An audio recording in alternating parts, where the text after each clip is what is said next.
शेतकऱ्यांसाठी पीक विमा आता सुरू करण्यात आला आहे.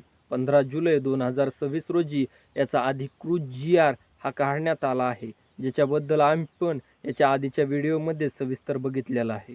पण शेतकऱ्यांना पीक विमा भरत असताना त्याच्यामध्ये मी या पिकावरती कुठल्याही प्रकारचं लोन म्हणजेच पीक कर्ज काढलेलं नाहीये. जर पीक कर्ज काढल्याचं भविष्यामध्ये आढळून आलं, तर माझा विमा अर्ज रद्द करण्याचा किंवा मला जो काही फायदा मिळणार आहे, पीक विमा भरपाई मिळणार आहे, ती थांबवण्याचा अधिकार पीक विमा कंपनीला असेल, असे सांगितले जात आहे. मग शेतकऱ्यांना प्रश्न पडत आहे, की आम्ही पीक कर्ज उचललेलं आहे, मग आम्ही पीक कर्जधारक असल्यामुळे आम्हाला विमा भरता येणार नाही का? बऱ्याच शेतकऱ्यांमध्ये संभ्रम निर्माण झालेला आहे.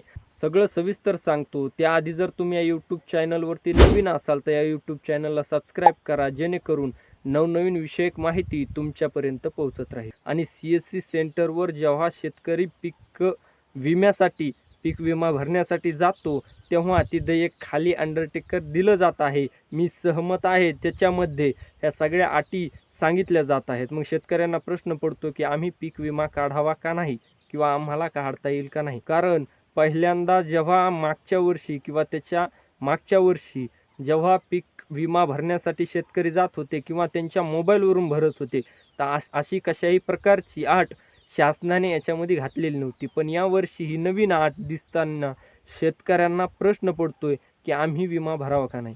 तर ज्या शेतकऱ्यांनी पीक कर्ज उचललेलं आहे, त्या शेतकऱ्यांसाठी आता स्वतः बँक हा विमा भरणार आहे आणि शेतकऱ्यांना बँकेद्वारे विमा भरता येणार आहे. ज्या शेतकऱ्यांनी पीक कर्ज घेतलेलं नाही किंवा पीक कर्ज उचललेलं नाही, त्या शेतकऱ्यांना मोबाईलद्वारे किंवा CSC सेंटरद्वारे किंवा इतर पद्धतीने पीक विमा भरता येईल. मात्र ज्या शेतकऱ्यांनी पीक कर्ज घेतलेलं आहे, त्यांना दुसऱ्या कशाही प्रकारे विमा भरण्यात येणार नाही. त्यामुळे ज्या शेतकऱ्यांनी पीक कर्ज घेतलेला आहे, त्यांचा विमा हा बँकेद्वारे काढण्यात येणार आहे.